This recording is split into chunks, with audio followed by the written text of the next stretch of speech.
ولو كنت فظا غليظ القلب لانفضوا من حولك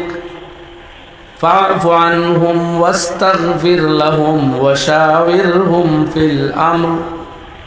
فإذا عزمت فتوكل على الله إن الله يحب المتوكلين صدق الله العلي العظيم وبعد فروي عن أنس رضي الله تعالى عنه قال قال رسول الله صلى الله عليه وسلم في حديث من ترك المراء وهو محق له بني له في وسطها ومن حسن خلقه بني له في أعلاها الحديث رواه الترمذي أو كما قال عليه الصلاة والسلام اللهم صل على سيدنا ومولانا محمد وعلى آله وأصحابه وسلم محترم আজকের এই আজিমুশ শান মাহফিলের সভাপতি সাহেব মুআজ্জাজ ও মুকররম উলামায়ে কেরাম সম্মানিত উপস্থিতি আমার বুজুর্গানে দিন আজিজানে মিল্লত আর দূর দূরান্তে আওয়াজ গিয়া পৌঁছের পর্দার আড়ালের মা ও বোনেরা, আল্লাহ রব্বুল আলামিনের মনোনীত দিন ইসলাম, যেটা আকায়ে নামদার সৈয়দুল মুরসালিন খাতামুল আম্বিয়া ওয়ান নবিয়্যিন মুহাম্মদুর রাসূলুল্লাহ সাল্লাল্লাহু আলাইহি ওয়াসাল্লামের মাধ্যমে শেষ হজর দিন আল্লাহ জানাইয়া দিছেন ওয়ারাদিতু লাকুমুল ইসলাম দীনা,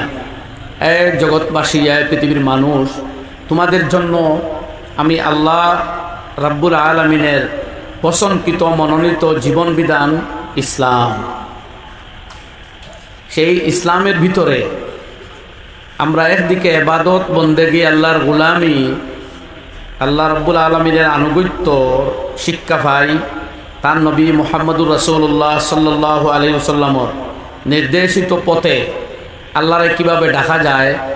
আর ডাকিয়া উপাসনা করিয়া এক বান্দা এই মাটির পৃথিবীর তাকে কিভাবে সাত আসমানের উপরে থাকা আরশের নিচে যে আল্লিয়িন, যেখানে নেককার মুমিনদের রূহ অবস্থান করে, সেই জায়গায় যাওয়ার অধিকারী আমরা কিভাবে বনতাম পারি, এই শিক্ষা দেওয়া হয়েছে। ঠিক তার সাথে সাথে এই পৃথিবীতে বসবাস করবার লাগে যত ধরনের উপকরণ,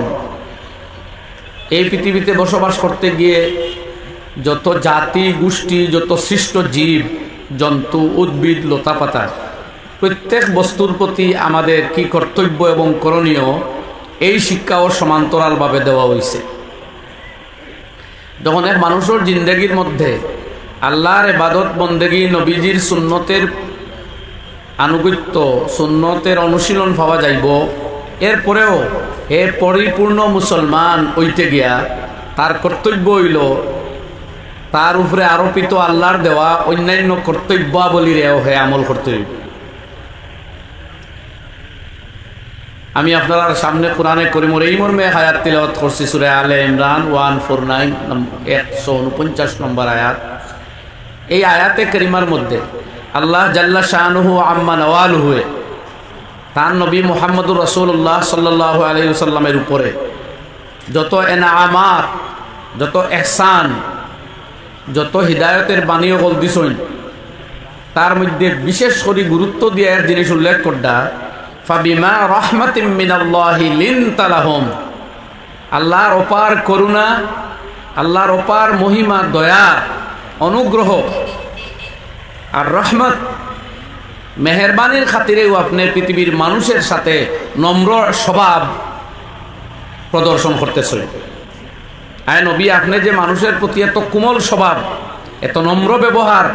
এত ভদ্র আচরণ মানুষের সাথে করেন, এইটা আল্লাহর বিশেষ অনুগ্রহের পরিচয়। সুবহানাল্লাহ। আল্লাহ নবীর ইবাদতের কোনো সীমা নাই। নবীর এক রাকাত নামাজ আপনার আমার মতো উম্মতের সারা জিন্দেগির সারা নামাজের চাইতেও আরো অধিক উত্তম। সুবহানাল্লাহ। কিন্তু সেই জায়গাতেও নবীর নামাজের উল্লেখ কিনা করা হল না,